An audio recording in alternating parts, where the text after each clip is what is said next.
बच्चों, आज हम लेखांकन की शब्दावली के बारे में बात करेंगे, यानी कि कुछ जो बेसिक डेफिनेशंस हैं जो हमें लेखांकन को समझना है, अकाउंटेंसी से रिलेटेड क्वेश्चंस करने से पहले जिनके बारे में हमें पता होना चाहिए, उनके बारे में डिस्कस करेंगे।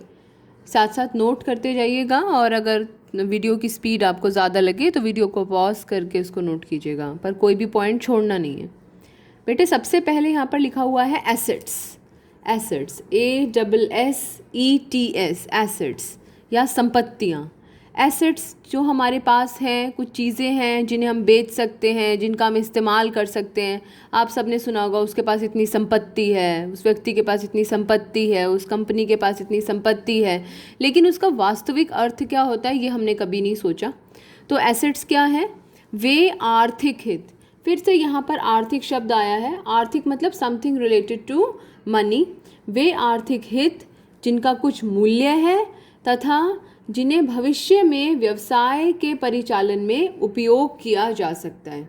यानी कि वे आर्थिक हित, वो मॉनेटरी बेनिफिट्स जिनकी कोई कीमत है। कीमत कैसे? हम बाज़ार में जाकर उन्हें बेच सकते हैं, उन्हें खरीदा जा सकता है, यानी कि जिनका कुछ मूल्य है और भविष्य में व्यवसाय में उनका इस्तेमाल किया जा सकता है, उन्हें संपत्तियाँ कहा जाता है। अब एसेट्स हमारी दो तरह की हो सकती हैं, चालू संपत्तियाँ और गैर चालू संपत्तियाँ। चालू, चलती हुई, करंट एसेट्स। अगर कुछ एसेट्स हैं जिनका इस्तेमाल हम 1 साल या उससे कम अवधि के लिए करते हैं तो उन्हें हम चालू संपत्तियां या करंट एसेट्स के नाम से जानते हैं। यहाँ पर वैसे तो मैंने कुछ नाम लिखे हैं, लेकिन क्योंकि अभी तक आप इन नामों के बारे में अवगत नहीं है तो थोड़ा मुश्किल होगा, अभी केवल आप इन्हें नोट कर लीजिएगा। तो करंट एसेट्स के कुछ एग्जांपल्स मैंने यहाँ पर लिखे हैं, जैसे कि cash, stock, STOCK, stock, debtors. इनको डेटर्स बोलते हैं, डेप्टर्स नहीं बोलते हैं, डेटर्स कहा जाता है, इसमें बी साइलेंट होता है। फिर नॉन करंट एसेट्स, गैर चालू संपत्तियाँ जिनका इस्तेमाल 1 साल से ज़्यादा अवधि के लिए किया जाता है, या जो कि 1 साल से ज़्यादा अवधि के लिए हमारे पास रहने की क्षमता रखती हैं, लंबे समय तक। जैसे फर्नीचर, हमारे स्कूल में फर्नीचर है तो आप कितने साल से उस फर्नीचर को देखते चले आ रहे हैं, लगातार हम उसका इस्तेमाल कर रहे हैं। हमारी बिल्डिंग, लैंड, कोई मशीन, कोई कार, जैसे संस्था में वैन है, तो ये सब चीज़ें जिनका इस्तेमाल लंबे समय तक किया जाता है, इन्हें गैर चालू संपत्तियां या नॉन करंट एसेट्स के नाम से जाना जाता है। दूसरी इसके बारे में बात करेंगे, दूसरी परिभाषा के बारे में। जैसे एसेट्स होती हैं ऐसे ही दायित्व होते हैं। लाइबिलिटीज़, दायित्व, मेरे ऊपर लाइबिलिटी है, उसके ऊपर लाइबिलिटी है। लाइबिलिटी मतलब हमें कुछ चुकाना है, कुछ भुगतान करना है। तो दायित्व की क्या परिभाषा लिखी है हमने यहाँ पर? वे ऋण जिनका भुगतान, दोबारा से रिपीट कर रही हूँ, वे ऋण जिनका भुगतान व्यवसाय ने भविष्य में किसी समय करना है, कभी भी करना है। कब करना हो सकता है उसको कल ही पेमेंट करनी हो सकता है उसको 3 महीने बाद पेमेंट करनी है, हो सकता है उसको 6 महीने बाद पेमेंट करनी है, हो सकता है 1 साल के बाद पेमेंट करनी है।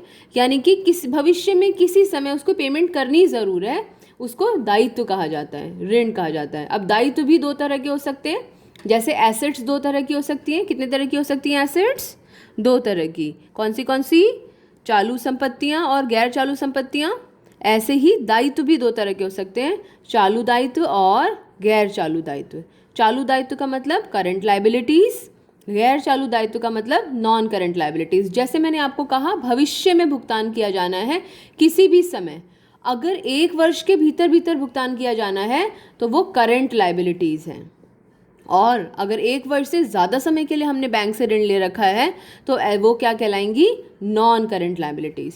तो 1 वर्ष या उससे कम के दायित्वों को करंट लाइबिलिटीज़ और 1 वर्ष से अधिक के दायित्वों को नॉन करंट लाइबिलिटीज़। यहाँ पर भी मैंने कुछ एग्जाम्पल्स लिखे हैं, लेकिन क्योंकि अभी तक हमने डिस्कस नहीं किया है तो अभी आप केवल उसका नाम लिख लीजिएगा। इसको क्रेडिटर्स बोलते हैं और लॉन्ग टर्म लोन। नंबर 3, तीसरा हमारी शब्दावली में जो एडिशन है वो है पूंजी। पूंजी मतलब कैपिटल। पूंजी, कैपिटल। कैपिटल मतलब वह पैसा, या तो पैसा या कोई संपत्ति, कोई सामान जो व्यवसायकर्ता व्यवसाय में लगाने के लिए लेकर आया है।